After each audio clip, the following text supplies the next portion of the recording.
Hello everyone, welcome to IFS. आज हमारे साथ में है राहुल, जो कि करौली के एक छोटे से गांव सेवरदा से हैं और इन्होंने सीएसआर नेट दिसंबर 2024 में नेट जीआरएफ क्वालिफाई किया है। तो आज हम इनसे कुछ बातें करेंगे। इनका क्या स्ट्रेटजी रही और किस टाइप से इनकी प्रिपरेशन रही और आगे ये क्या करेंगे, इन सब के बारे में डिस्कस करने वाले हैं। तो राहुल, मुझे एक बार थोड़ा सा ये बताइए, आपकी आपकी एमएससी कब हुई और कहाँ से आपने एमएससी की है? सर मेरी एमएससी अभी रनिंग में है। चल कुछ रही है अभी? थर्ड सेमेस्टर में। हाँ सर। ओके, देखिए भाई, ऐसा है कि राहुल अभी थर्ड सेमेस्टर में है, तो कई स्टूडेंट ऐसे पूछते हैं कि सर, मेरी एमएससी कंप्लीट होने के बाद मैं सीएसआर नेट की तैयारी करूंगा। तो आप राहुल से ये सीख सकते हैं कि इनकी एमएससी थर्ड सेमेस्टर चल रही है और अभी इनका जेआरएफ क्वालिफाई हो गया है। तो राहुल, आपको सबसे पहले सीएसआर नेट की प्रिपरेशन करने की जो इंस्पिरेशन है वो कहाँ से मिली? सर मैं फर्स्ट टाइम तब कॉलेज गया तो हमारे सर ने बताया कि ऐसे एग्जाम होता है, तो वो एग्जाम की तैयारी करवाऊँ। ओके। कब शुरू की थी आपने अपनी प्रिपरेशन की जर्नी? सर मैंने जनवरी में की थी, जनवरी 2024 में। जनवरी 2024 में की थी और आपका है वो दिसंबर 2024 का है वो एग्ज़ाम क्वालिफाई हो गया। ओके। Yes sir. तो तैयारी की, जब तैयारी शुरू की थी उस टाइम आपका कॉन्फिडेंस लेवल कैसा था? सर उस टाइम कुछ सब कुछ खत्म, ऐसा अच्छा नहीं था सर, मुझे कुछ भी नहीं आता था फिजिक्स में ऐसा। Okay okay. तो क्या रही थी आपकी शुरुआत में प्रिपरेशन स्ट्रेटजी? सर यही देखती थी कि मैं कुछ ऑफलाइन कोचिंग चाहता था सर, यहीं जयपुर में। ओके, फिर टाइम। ठीक है। तो फिर आपने कोचिंग ज्वाइन की या फिर सेल्फ प्रिपरेशन की? नहीं सर, कोचिंग जाता था ऑफलाइन जयपुर में। ओके, ऑफलाइन कोचिंग जाते थे, ठीक है। तो मुझे ये बताइए, आपके आपका स्टडी शेड्यूल शेड्यूल क्या था अपनी प्रिपरेशन के दौरान, और आपने किस टाइप से रिवीजन का रूल क्या अपनाया था? सर मैं क्या कोचिंग जाता था, उसके बाद में उसका रिवीजन करता था, टीपीपी भी सॉल्व करता था और पीवाईक्यू करता था उसके साथ। ठीक है। अ, जो टफ टॉपिक्स जो थे आपके, उसको आपने कैसे अप्रोच किया था? सर ईएमटी मुझे टाइट लगती थी, उसको मैंने छोड़ दिया था। अच्छा, ईएमटी टफ लगती थी आपको। Yes sir. आपने अपने हैंड रिटन नोट्स बनाए थे क्या? Yes sir. और उसका कुछ बेनिफिट मिला आपको? यस सर, बेनिफिट तो मिलता है ये नोट्स का तो। Okay okay. तो आपको सबसे इजी सब्जेक्ट कौन सा लगता था वैसे? सर मुझे सबसे इजी सब्जेक्ट क्वांटम मैकेनिक्स लगा। सबसे इजी सब्जेक्ट क्वांटम मैकेनिक्स लगा। ओके। और सब्जेक्ट में सबसे मुश्किल सब्जेक्ट कौन सा लगा और क्यों लगा, और कैसे उसको आपने कवर किया? सर वैसे मुश्किल तो मुझे ईएमटी लगा था, लेकिन बट उसको छोड़ दिया था। अच्छा, आपने कवर ही नहीं किया, छोड़ दिया, बाकी सारे सब्जेक्ट आपको इजी लगते थे? हाँ सर, और को कवर कर लेता था, वो मेरे से होती नहीं थी कवर, उसके क्वेश्चन नहीं होते थे, वैसे वो अच्छा समझ आता बट उसके क्वेश्चन सॉल्व नहीं होते, टाइम लगता है उनमें। ओके। आप अपनी जैसे जनवरी में तैयारी शुरू की थी और दिसंबर में एग्ज़ाम हुआ, तो इतने लंबे गैप, लगभग एक साल का टाइम था आपके पास में, इसमें आपने कैसे अपने कंसिस्टेंसी को मेंटेन रखा और अपने जो टारगेट था उसको उस पर फोकस किया? सर टारगेट, सर शायद मेरा जून में निकल जाता सर, लेकिन उस टाइम मेरी तबीयत खराब हुई थी एक महीने के लिए एग्जाम से पहले, तो फिर मुझे प्रॉब्लम हो गई उस टाइम तो। ओके। आप मॉक टेस्ट कितनी रेगुलरिटी से देते थे, या फिर दिए थे, नहीं दिए थे? सर मॉक टेस्ट तो मैंने करीबन 40-45 के समथिंग दिए थे, फुल मॉक टेस्ट। 40-45 के समथिंग मॉक टेस्ट दिया था आपने, वेरी गुड।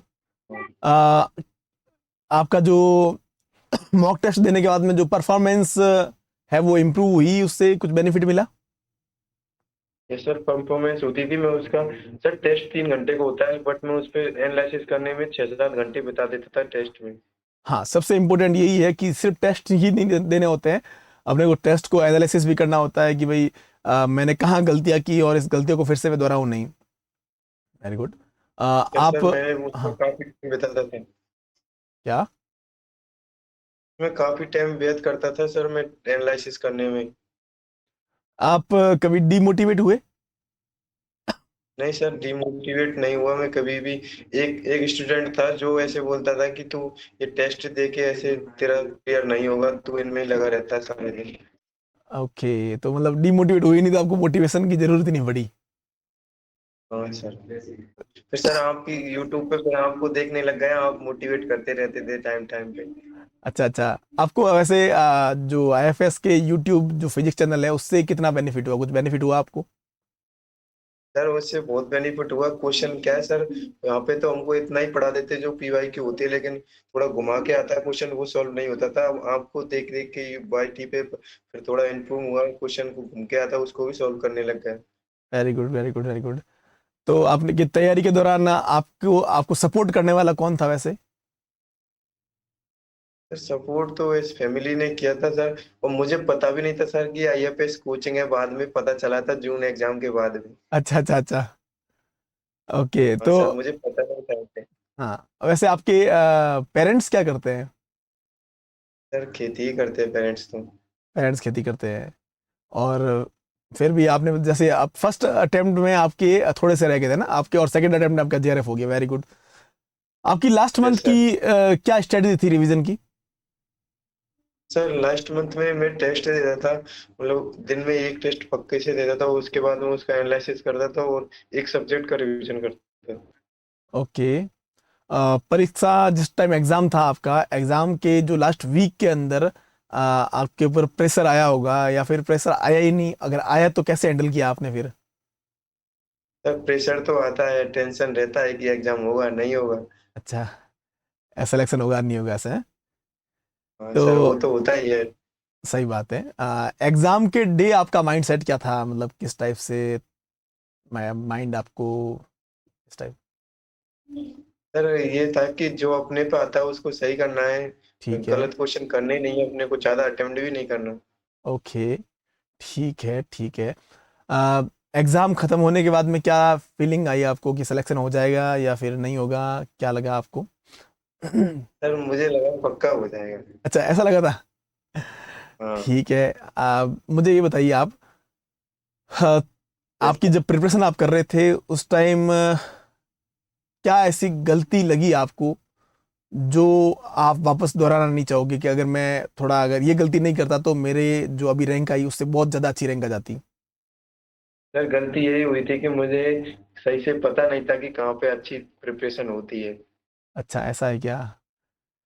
तो ही नहीं, मुझे वो पता नहीं तो था आपकी फिर वो प्रॉब्लम खत्म हो गई जब से आप आईएफएस से जुड़े थे यूट्यूब पे आप। हाँ, सबसे इम्पोर्टेंट चीज़ ये है कि आपकी जो कंसिस्टेंसी और रेगुलरिटी जो मैंने देखी ना, उससे मैंने पहले ही आपको बोल दिया था कि आपका सिलेक्शन पक्का होगा और मैं आपका इंटरव्यू लूंगा। जब अपन वहाँ पर एग्जाम से पहले डिस्कशन करते थे ना, ये जो अपने मैराथन सीरीज चल रही थी और मोस्ट हाँ प्रोबेबल सर। क्वेश्चन सीरीज चल रही थी, उस टाइम जिस टाइप से आपके रिप्लाई आ रहे थे और जो अपने अंतिम वार चल रहा था उस टाइम जो आपकी कंटिन्यूटी थी, उससे मुझे भी लग गया था और मैंने आपको बोला भी था कि आपका जो सिलेक्शन है वो हो जाएगा, पक्का होगा इस बार। अ, हाँ सर। हाँ बोलिए, बोलो सर बोलो। वो तो मुझे बाद में पता लगा कि आईएफएस कोचिंग वाले अच्छे पढ़ाते हैं, मुझे पहले पता था। ओके। जो स्टूडेंट अभी आईएफएस से तैयारी कर रहे हैं उनको आप क्या सजेशन दोगे? सर ये दूंगा कि आप सर की क्लास टाइम पे ले, उसको मतलब रेगुलरिटी बनाए रखे, टीपीपी सॉल्व करे टाइम से और टेस्ट भी दे। ओके, अगर आप एक बार फिर से तैयारी करोगे तो इस बार आप क्या डिफरेंट करोगे पिछली बार से, कि जो आपने पिछली बार नहीं किया था और आप चाहोगे कि मैं अगर फिर से तैयारी करूं तो मैं ये चीज करना चाहूंगा? सर अगर फिर से तैयारी करूँ तो मैं रैंक अंडर 100 लेके आना चाहूँगा। नहीं मतलब क्या, कैसे आप क्या डिफरेंट करोगे पिछली बार से? वो थोड़ा, सर क्या मेरे को ने इतना वो पढ़ाया, हमको इतना कोचिंग में पढ़ाया नहीं था, ठीक है। कॉन्सेप्ट भी कम करवाए थे, अब आपके बराबर कॉन्सेप्ट नहीं पढ़ाते।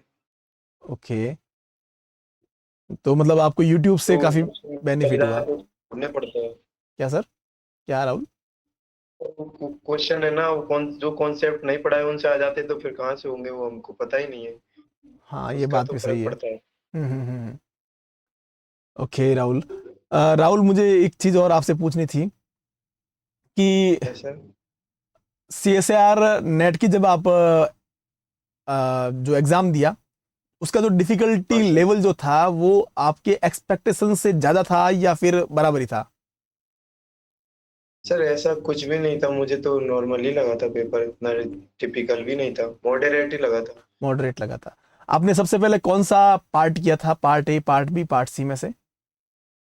सर मैं पहले से ही मेरी स्ट्रेटजी थी, पार्ट ए को 30 मिनट देने थे, उसके बाद में सी पार्ट को, उसके बाद में बी पार्ट। ओके। तो मैंने जैसे आपको एग्जाम से एक दिन पहले मैंने भी ये स्ट्रेटजी बताई थी कि पहले आपको पार्ट ए करना चाहिए, फिर पार्ट सी करना चाहिए, फिर पार्ट बी करना चाहिए। मेरा भी यही मानना है कि आपको इस टाइप से अगर चलोगे तो आपका जो माइंड सेट है वो थोड़ा सा बेटर रहता है एज कम्पेयर टू दूसरा तरीका जो ए बी सी करे, है ना? सर वो क्या, मैं टेंथ में था तब भी यही करता था। ओके। तो आपका मतलब सेक्शन में कौन से सेक्शन में कितना टाइम आपने अलॉट किया? पार्ट ए में 30 मिनट और पार्ट सी के अंदर? फिर पार्ट सी में मैं करीबन एक एक घंटे 10-15 मिनट के करीब करता था। आपका पूरा पेपर अटेम्प्ट हो गया था टाइम पे? हाँ सर हो गया था, मेरे 15-20 मिनट बचे भी थे। उसके बाद में मैंने ए पार्ट पे आया, बट मैंने सोचा गलत हो गए तो और दिक्कत हो जाएगी, ओके ओके। रिस्क लेना नहीं चाहा फिर बाद में। आपको मतलब आपने क्या ये ऐसा सेलेक्ट किया था कि ये इजी क्वेश्चन पहले कर लूँ, मीडियम को बाद में, डिफिकल्ट को सबसे लास्ट में करना है, ऐसा कुछ किया था आपने? सर ऐसा कुछ नहीं किया था, जो आता था वही किया। आपका जो फाइनल जो स्कोर था उसमें सबसे ज्यादा कंट्रीब्यूशन कौन से पार्ट का रहा, ए बी सी में से? कंट्रीब्यूशन तो ए पार्ट, वो बी पार्ट का रहा था सर। बी बार का। कभी ये एग्जाम जब आप अटेम्प्ट करते हो कभी ऐसा लगा अचानक से कि है ना आप रुक गए हो कि अब मेरे को कुछ समझ में नहीं आ रहा है, अब मैं क्या करूं, किस टाइप से आगे बढ़ना चाहिए? सर सी पार्ट में थोड़ी प्रॉब्लम हुई थी, क्योंकि क्वेश्चन थोड़े ऐसे थे लेंथी लेवल के, कुछ समझ भी नहीं आ रहा था, तो कम ही किए थे। जब आप आंसर्स टिक कर रहे थे, सेलेक्ट कर रहे थे, उस टाइम आप फुल्ली कॉन्फिडेंस के साथ में सेलेक्ट कर रहे थे या फिर ऐसे कि यार क्या पता सही है या नहीं है, इस टाइप से? नहीं सर, मैंने किए ही नहीं थे ऐसे क्वेश्चन, जो मुझे डाउट था उसको मैंने टच ही नहीं किया था। नेक्स्ट टाइम जब भी अगर आप एग्जाम देना चाहोगे सी एस आर नेट का, दो अगर दोगे, तो आप अटेम्प्ट के दौरान क्या स्ट्रेटजी रह सकती है आपकी? सर इस बार और अच्छे से तैयारी करके फिर इस बार नेगेटिव नहीं करने की सोचूंगा सर। इस बार है ना, क्या मैंने ना नहीं, नेगेटिव तो नहीं किया था, बट हो जाते हैं, एक आध दो क्वेश्चन तो हो ही जाते हैं। हम्म। पीवाई क्यूज क्वेश्चन जो आप प्रैक्टिस किए थे, उससे क्या आपको बेनिफिट मिला वहां पर क्वेश्चन आइडेंटिफाई करने में? सर उससे बहुत बेनिफिट मिलता है, बट मैंने नेट के और गेट के ही किए थे, टीएफआई या चेस्ट के नहीं किए थे पीवाई। Okay okay okay okay okay. अ, एक और चीज आपसे पूछनी थी। एग्जाम के बाद में ऐसे श्योरिटी थी आपको कि मेरा सिलेक्शन तो इस बार हो ही जाएगा ना? हाँ सर। वैसे आप हमारे जो फ्यूचर एस्पिरेंट्स जो है अभी जो तैयारी कर रहे हैं, एग्जाम हाँ स्ट्रेटजी को लेके आपका क्या फीडबैक रहेगा, आप क्या कहना चाहोगे उनको? मतलब सर। जो हमारे अभी तैयारी कर रहे हैं ना सी एस आर नेट की जो स्टूडेंट, हाँ सर। उनको आप क्या फीडबैक देना चाहोगे एग्जाम स्ट्रेटजी को लेके कि भाई आपको इस तरह से तैयारी करनी चाहिए और आपको इस ऐसे ऐसे आगे बढ़ना चाहिए? सर ये है कि अब आप एक तो आईएफएस का बैच लो, फिर उसके बाद में उनकी जो क्लास है वो टाइम पे अटेंड करो, उनको मिस मत करो, ओके डीपीपी सॉल्व करो, टेस्ट भी अटेंड करो और उनका एनालिसिस करो। ओके।